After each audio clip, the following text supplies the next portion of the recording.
புரட்சி தலைவர் எம்ஜிஆர் இலங்கையில் உள்ள கண்டியில்தான் பிறந்து வளர்ந்தார். வசதியான குடும்பம்தான். ஒரு காலகட்டத்தில் அவரது தந்தை நோய்வாய்ப்பட்டு இறந்துவிட, உடன் பிறந்த சகோதரிகளும் விஷக்காய்ச்சலால் அடுத்தடுத்து பலியானார்கள். இதனைத் தொடர்ந்து எம்ஜிஆரின் தாயார் தனது இரு மகன்களையும் எப்படியாவது காப்பாற்ற வேண்டும் என அழைத்து கொண்டு அங்கிருந்து கிளம்பி கும்பகோணத்திற்கு வந்தார். கும்பகோணத்தில் தனது கணவருக்கு தெரிந்த நண்பரின் வீட்டில் அடைக்கலம் புகுந்து சில வீடுகளில் வீட்டு வேலைகள் செய்து எப்படியாவது தனது குழந்தைகளை நல்லபடியாக வளர்த்து அவர்களை பசி எறியாமல் பாதுகாக்க வேண்டும் என்பதுதான் அவரது எண்ணமாக இருந்தது. தான் இல்லாவிட்டால் தன் குழந்தைகளின் கதி என்னவாகும் என்கிற அச்சம் அவர்கள் வளர்ந்து ஆளாகும் வரை தாய் சத்யபாமாவுக்கு இருந்தது. அப்படிப்பட்ட தாயால் வளர்க்கப்பட்டதால் தான் புரட்சி தலைவர் எம்ஜிஆர் எப்போதும் பெண்களின் துயரங்களை காது கொடுத்து கேட்பவராகவும் அவர்கள் வாழ்க்கையில் ஒளியேற்றுபவராகவும் இருந்தார். இப்போது நாம் சொல்ல போகும் சம்பவம் எம்ஜிஆர் முதல்வராக ஆட்சியில் இருந்தபோது நடைபெற்றது. கேட்கும் போதே அதிர்ச்சி தரக்கூடிய வகையில் ஒரு இளம் பெண் சம்பந்தப்பட்ட நடந்த ஒரு சம்பவத்தில் எம்ஜிஆர் எப்படிப்பட்ட ஒரு முடிவெடுத்தார் என்று கேட்டால் இன்னும் அதிர்ச்சியாக இருக்கும். அப்படி என்னதான் நடந்தது? 1986ஆம் வருடம் சென்னை சேத்துப்பட்டு அருகில் ரயில்வே டிராக்கை ஒட்டி இருந்த குடிசை பகுதியில் இளம்பெண் ஒருவர் தனது சிறுவயது குழந்தையுடன் வசித்து வந்தார்.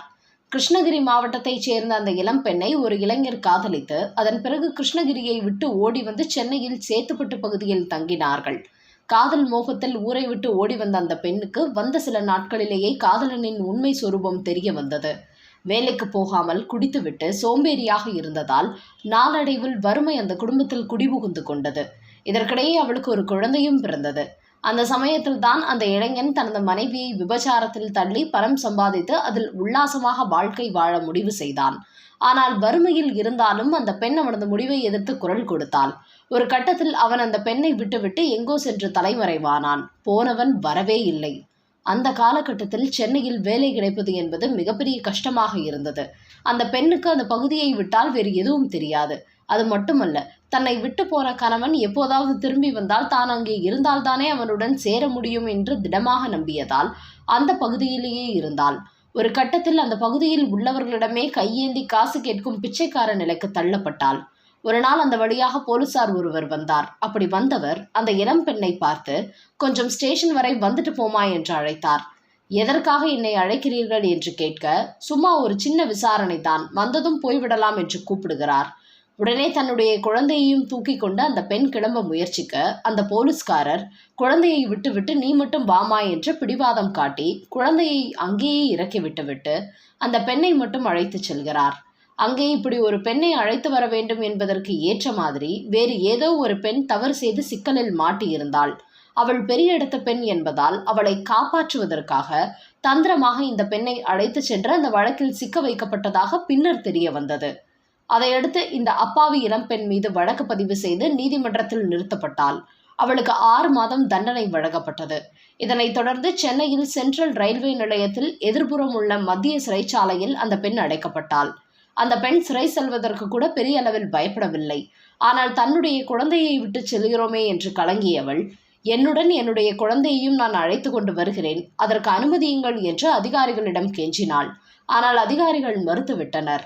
அவள் சிறையில் அடைக்கப்பட்ட அன்றைய தினம் சனிக்கிழமை மாலை நேரம் அங்கிருந்த பெண்கள் சிறை பகுதியில் உள்ள ஒரு மிகப்பெரிய ஹாலில் தொலைக்காட்சி வைக்கப்பட்டு மாலை நேரத்தில் தூர்தர்ஷனில் ஏதோ ஒரு நிகழ்ச்சி ஒளிபரப்பு செய்யப்பட்டது. பெண் கைதிகள் ஒன்றாக அமர்ந்து அதை பார்த்து கொண்டிருந்தார்கள். அவர்களுக்கு பாதுகாவலர்களாக இருந்த சில பெண் காவல் அதிகாரிகள் அங்கும் இங்கும் போவதும் வருவதுமாக இருந்தார்கள். அந்த சமயத்தில் இந்த பெண்ணுக்கு டிவி பார்க்கும் எண்ணமெல்லாம் வரவில்லை. அவள் எண்ணம் முழுவதும் தன் குழந்தை என்ன செய்கிறதோ என்கிற யோசனையில்தான் இருந்தது. அந்த சமயத்தில் அங்கிருந்த பெண் போலீஸ் அதிகாரிகள் இருவர், நாளை இந்த பெண் வேலூர் சிறைசாலைக்கு கொண்டு செல்லப்பட போகிறாள் என்று பேசிக் கொண்டிருந்தார்கள். இதை கேட்டதும் அந்த பெண் அதிர்ந்து போனாள். சென்னையில் இங்கே தன் குழந்தை இருக்க தான் வேலூருக்கு கொண்டு செல்லப்பட்டால் தன் குழந்தையை எப்படி பார்ப்பது? தன் குழந்தைக்கு என்ன ஆகுமோ என்கிற பயம் அவளை பிடித்து கொண்டது. நேரம் ஆக ஆக யோசித்து கொண்டே இருந்தவள் கொஞ்ச நேரம் கழித்து சிறுநீர் கழிக்க செல்வதாக எழுந்து வெளியே சென்றாள். அப்படியே அந்த பக்கம் பார்த்த அந்த பெண்ணுக்கு சிறைச்சாலையின் 20 அடி உயரம் மதில் சுவர் மிகப்பெரிய அச்சத்தை ஏற்படுத்தியது. அப்போது கொஞ்சம் தூரத்தில் அந்த மதில் சுவரை ஒட்டி 20 அடி உயரத்திற்கு பாதிக்கப்பட்டிருந்த டிரைனேஜ் குழாய் ஒன்றை பார்த்தாள். அந்த சமயத்தில் அந்த பெண்கள் சிறைப்பகுதி என்பதால் அந்த பகுதியில் பாதுகாப்பு கொஞ்சம் குறைவாக இருந்தது. இதை பயன்படுத்தி அந்த பெண் துணிச்சலுடன் அந்த 20 அடி உயர குழாய் மூலமாக மேலே உள்ள சுவருக்கு சென்றாள். மாலை மங்கி இருள் சூழ்ந்த நேரம் என்பதால் அவள் இப்படி செய்தது யாருக்கும் தெரியவில்லை. அதே சமயம் அந்த சுவற்றின் அப்பால் கிட்டத்தட்ட 15 அடி நீளமுள்ள இடைவெளி இருந்தது. அதை தாண்டி இன்னொரு சுவர், அதில் கண்ணாடி எல்லாம் பதிக்கப்பட்டிருந்தது. இந்த இடைப்பட்ட பகுதியில் சிறையில் அச்சிடப்படுவதற்காக ஒரு அச்சகம் செயல்பட்டு வந்தது. தான் ஏறி இருந்த சுவற்றுக்கு அருகில் இருந்த ஒரு மரக்கிளை ஒன்றை பிடித்து தொங்கியபடி அந்த அச்சக கட்டிடத்தின் மேல் பகுதியில் குதித்தாள் அந்த பெண். நம்பினால் நம்புங்கள், அதன் பிறகு அந்த பெண் அங்கிருந்து எப்படியோ சிறையிலிருந்து தப்பி சென்று விட்டாள். இது அதிசயத்திலும் அதிசயம்தான். ஆனால் இனிதான் இருக்கிறது அதிரடி ட்விஸ்ட். இவள் இப்படி தப்பி சென்ற அதே சமயத்தில் சிறைக்குள் அந்த பெண்ணை காணவில்லை என்று மிகப்பெரிய பரபரப்பு ஏற்பட்டது. அதிகாரிகள் அங்கும் இங்கும் தேடுகிறார்கள். ஆனால் அந்த பெண்ணை காணவில்லை. ஆணாக இருந்திருந்தால் கூட சிறைச்சாலையை விட்டு எப்படியாவது தப்பி சென்றிருப்பார்களோ என அவர்களுக்கு தோன்றியிருக்கலாம். பெண் என்பதால் அப்படி தப்பிக்க முடியாதே என நினைத்து கொண்டு, அப்படியானால் சிறைக்குள்ளேயே அவள் எங்கு சென்றிருப்பாள் என மண்டையை குழப்பிக் கொண்டார்கள். ஒருவேளை சிறை அதிகாரிகளுக்கு உதவியாக அவ்வப்போது பணியாற்றி வரும் நீண்ட நாள் ஜெயில் கைதிகள், அதாவது வார்டன் என்கிற பெயரில் வேலை பார்த்து வரும் மூத்த கைதிகளில் யாராவது இந்த பெண்ணை ஏதேனும் செய்து விட்டார்களா என்கிற அச்சமும் அவர்களுக்கு ஏற்பட்டது. அந்த கோரத்திலும் அவர்கள் அதை விசாரித்துக் கொண்டிருந்தார்கள். நாளை இப்படி ஒரு பெண் சிறையில் காணாமல் போன விஷயம் வெளியே தெரிந்தால் அது நாட்டில் எவ்வளவு பெரிய தாக்கத்தையும் சிறைச்சாலையின் காவலில் ஏற்பட்டிருக்கும் குளறுபடியையும் மக்களிடம் வெளிச்சம் போட்டு காட்டிவிடுமே என்கிற பதட்டம் அவர்களிடம் இருந்தது. இப்படியே சில மணி நேரம் கடந்த நிலையில் சென்ட்ரல் ஜெயில் வாசலில் ஒரு பரபரப்பு ஏற்பட்டது. இளம் பெண் ஒருவள் தலைவிரி கோலமாக கிழிந்த உடைகளுடன் கையில் ஒரு குழந்தையை வைத்துக்கொண்டு அங்கே வெளியே நின்றிருந்த காவலாளியிடம் என்னை உள்ளே விடுங்கள் என்று பிடிவாதம் பிடித்துக் கொண்டிருந்தாள். வெளியே நின்றிருந்த இந்த காவலர்களுக்கு உள்ளே என்ன நடக்கிறது என்கிற விஷயம் தெரியவில்லை. அது மட்டுமல்ல, இப்படி ஒரு பெண் குழந்தையுடன் வந்து என்னை உள்ளே விடுங்கள் என்று சொன்னால் அவர்களால் உன்னை அனுமதித்து விட முடியுமா? அந்த பக்கம் போ என்று விரட்டினார்கள். ஆனால் அந்த பெண் போகாமல் அங்கேயே நின்று நான் உள்ளேதான் போவேன் என பிடிவாதம் பிடித்தாள். இப்படி ஒரு பெண் வெளியே நிற்கும் தகவல் உள்ளே பரபரப்பில் இருந்த அதிகாரிகளின் காதுக்கு போனதும் அவர்கள் வெளியே வந்து பார்த்தார்கள்.